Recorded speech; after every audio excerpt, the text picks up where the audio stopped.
જી, મારું નામ મહેશભાઈ વાઘાણી।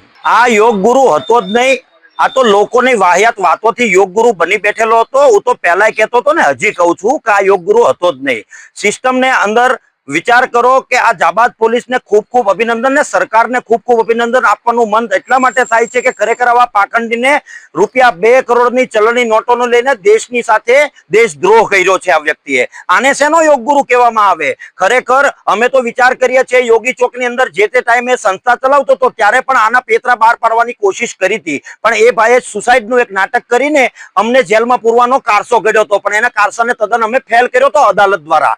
સત્ય વાત એ છે કે આજે ખરેખર દોસ્તો, હું ગુજરાત જનતાને બધાને કહેવા માંગુ છું કે આ લોકોનું યોગી ચોકની અંદર યોગ ગુરુ પ્રદીપજીનું સરઘસ કાઢવામાં આવે અને ચપલાનો હાર પહેરાવીને એને માનસિક રીતે બહેનો દીકરીઓની આજે જે આસ્થાનો ખેલ કર્યો છે એના મગજની અંદરથી આ ખેલને કાઢવા માટે ફક્ત ને ફક્ત સરકાર પાસે 2 હાથ જોડીને એક જ માંગ છે કે આનું એનું સરઘસ કાઢવામાં આવે, જેથી કરીને ખબર પડે ગુજરાત પોલીસને। એક જ વાત અમારી આ પાટીદાર સમાજની અને 18 વર્ષની એક જ માંગ છે કે ખરેખર આ વ્યક્તિને યોગી ચોકમાંથી એનું સરઘસ નીકળવું જોઈએ અને નીકળવું જોઈએ।